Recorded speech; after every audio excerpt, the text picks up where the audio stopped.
Hello again, everyone. I'm here with a quick unboxing from Birmingham Pen Company. I purchased one of their handmade pens. It'll be my first, and so I'm really excited to get in here and take a look. Okay, so it looks like we have some paperwork. That's probably my receipt, and they include these cute little paper clips, which is a little pen nib, so those are kind of fun to use. And it looks like this is a little cork business card. Very cute. And then here's a postcard. Their logo is very fun and kind of old-timey. Okay. It's just the pen. I don't think I ordered anything else from them. Pretty sure. I didn't order any inks, even though they did have inks that somewhat matched the pen. I didn't feel like doing that just because I feel like I have a lot of inks that might work with this pen. So you'll see here in a minute. And they have their tissue paper. And then this fun little box. Check this out. Okay, how do I get my stuff out of here? Okay, so these are the accoutrements, as they say in France, but these are things that go with the pen. It looks like it's just a certificate of authenticity. Okay, so that's good to keep, because they only make a few of these pens at a time, and so this partially makes it feel a little special, and you know, they're handmade, so I think they turn them on a lathe. I saw the process somewhere, I forget where. Maybe it was their website, but I thought, maybe I should invest in a lathe. Oh wow, look at that. That is so pretty. So this is the Barbados color, and it does seem rather large. I did know that they were somewhat larger when I got it, so it's not a super surprise, but it is really, really pretty. So it's got some blues, some teals. I would call this sort of a teal green here on the ends. It's very pretty. So let's open that up.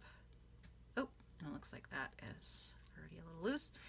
So I think it uses an international converter, so they included that. That's very nice.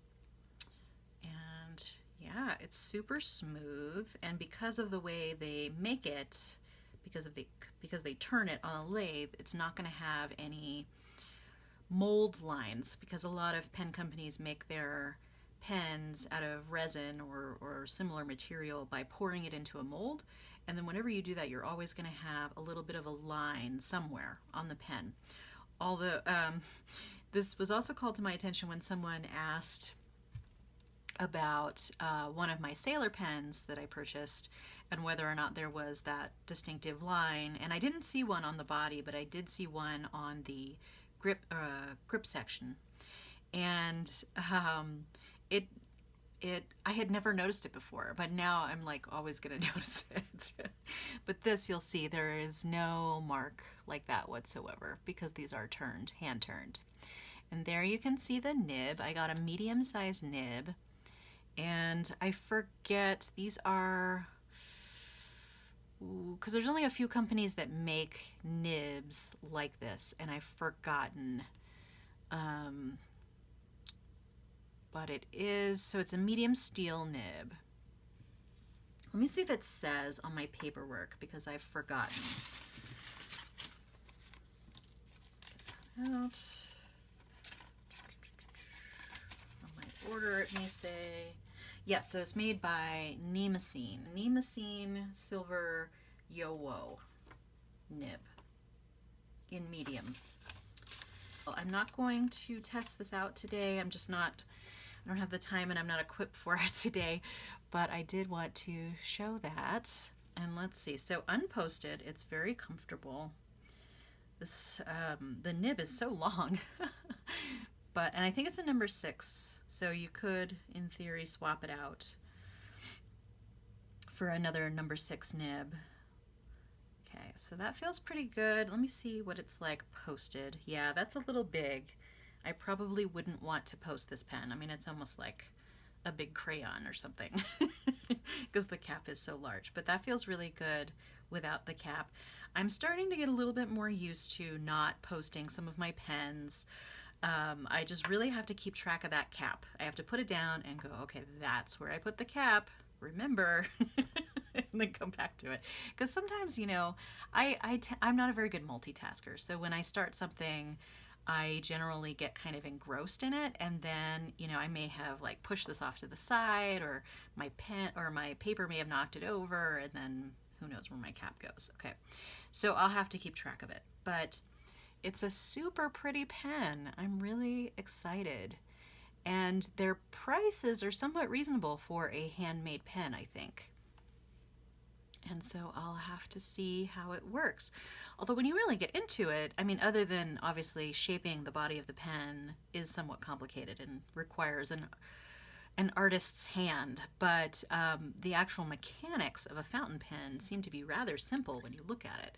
So you have this piece, assuming you have like a regular converter cartridge type pen, you have this piece, which is just sort of the body of the pen that goes onto this and the grip section, and then you have a little nib unit that fits inside the grip section, and then you have the cap. So it's not that complicated as far as the actual mechanics of a pen, but I certainly am not belittling that at all. I mean, there's definitely a bit of artwork that goes into making a pen. I just, because I am an artist in several different ways. I just look at it and think, oh, that might be fun to learn to make someday. And I do like power tools, so that would be a fun reason to get some. But we'll see. That may never end up happening, truthfully. It's just a dream at this point. But I did just notice that the serial number is also here on the side of the pen. Let's see, so it says Birmingham, and then it has the specific number of this pen, which I assume matches what's on the card. So there we go, super pretty. This is kind of a pen that I would like to have a little stand for to display because it is so pretty. But we'll see. I plan to do another video, perhaps testing this out after I've figured out what ink to put in it and tried it out a little bit on my own to see how I like it and how it feels. All right, so that's it for today. Thanks for watching, and feel free to like and or subscribe, and I'll see you next time. Thanks so much. Bye.